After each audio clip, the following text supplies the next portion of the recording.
Pemirsa, penyebaran COVID-19 dengan varian baru di Jawa dan Bali terus memakan banyak korban. Lalu apa yang harus kita lakukan di masa PPKM darurat dan apa prokes yang harus kita terapkan? Kita lihat yuk.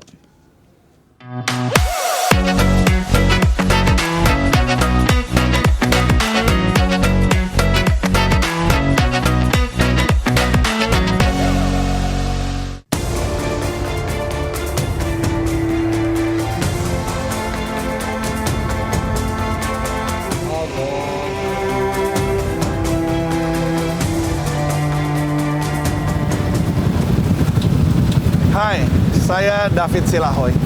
Pemirsa, pasien COVID makin banyak memenuhi rumah sakit. Rumah sakit pun akhirnya kelimpungan bagaimana harus menangani para pasien COVID. Sementara itu pemakaman pun juga sudah penuh. Ini semua karena protokol kesehatan yang kemudian dilanggar dan kita semakin hari semakin lengah. Oleh karena itu, saya ingin ajak Anda untuk waspada COVID-19.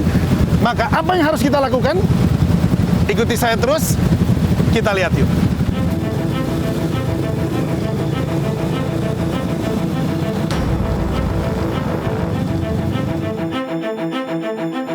Rumah sakit darurat COVID penuh dengan pasien positif COVID-19 pasca libur Lebaran. RSUD kewalahan menampung ledakan jumlah kasus positif COVID. Sejumlah rumah susun dimanfaatkan untuk menampung orang tanpa gejala yang meningkat drastis. Pasien COVID-19 sudah kritis pun dijemput di rumah-rumah akibat tak memahami perbedaan pasien COVID bergejala dan OTG. Seorang satpam akhirnya terpapar COVID-19 karena ulah seorang pasien COVID yang tak sabar antre mendapat tempat tidur dan mengamuk. Bahkan seorang tenaga kesehatan yang bertugas di rumah sakit darurat COVID Wisma Atlet meregang nyawa akibat terpapar COVID-19 saat bertugas. Hal inilah yang kami khawatirkan akan terjadi dalam tayangan Kita Lihat Yuk edisi Tanah Abang Menantang Corona dan episode Mudik Menjemput Corona. Warga tampaknya tak memperdulikan peringatan pemerintah untuk tidak mudik maupun anjuran untuk tinggal di rumah saja. Tentu saja apa yang kami harapkan tak terjadi justru malah terjadi. Nah, jika memang keluar rumah sudah mendesak, tidak dapat dihindari baik karena pekerjaan maupun stres secara psikis akibat diam di rumah terlalu lama, kami ajak Anda sekali lagi untuk mematuhi protokol kesehatan dan kali ini dengan ketat.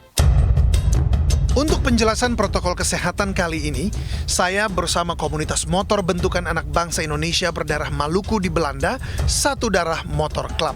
Walau terkesan sangar, klub motor internasional yang ditakuti di benua Eropa ini lebih dikenal bukan karena berbuat onar, namun karena kebersamaan dan persaudaraan yang kental di tengah perbedaan suku, agama, dan ras, termasuk ikut mengkampanyekan bermotor bebas COVID-19 dengan mengikuti anjuran pemerintah. Kenapa jarang-jarang kumpul? Tentu kita ikutin lah aturan pemerintah seperti apa, kita juga jaga kita punya saudara supaya tetap sehat, tidak terlalu sering juga supaya ya kita mendukung apa yang pemerintah anjurkan, tapi kita juga mendukung supaya perekonomian juga tetap jalan dengan baik. Itu karena jangan sampai kita pulang kita bawa virus lah. Kalau kita sampai rumah juga, bikers biasanya sampai rumah kita nggak boleh masuk rumah. Oh ya? Kita di depan rumah dulu bersih-bersih, baru kita boleh masuk rumah. Oh gitu? Iya. Ada kamar mandi depan rumah atau bagaimana nih? Udah pasti semprot. Jadi kita selalu cek nih, kita pulang di grup, udah bersih semua atau belum, baru masuk rumah. Terus setelah kita muter gini 2-3 hari, kita selalu update ke saudara yang lain. Ada yang sakit atau enggak, itu kita monitor. Selain itu, warga diharapkan benar-benar menjaga tangan dan sejumlah peralatan yang kita pegang dengan ketat. Seperti menggunakan handsfree atau perangkat bicara nirkabel untuk bertelepon, membuang masker dengan cara yang benar, tidak bersalaman hingga bersentuhan, lalu pergunakan uang elektronik untuk setiap transaksi, serta usahakan membawa peralatan makan sendiri dan sanitizer pembersih piring dan sendok. Khusus untuk jaga jarak, perhatikan agar Anda menghindari kerumunan, antre dengan jarak 2 meter, dan tidak masuk ke dalam lift yang telah terisi hingga 4 orang. Mari kita sama-sama jaga keluarga kita tetap sehat, teman-teman kita tetap sehat, dengan mengikuti protokol kesehatan 3M yang diwajibkan pemerintah. Saya David Silahoy, bersama dengan Satu Darah. Sampai jumpa.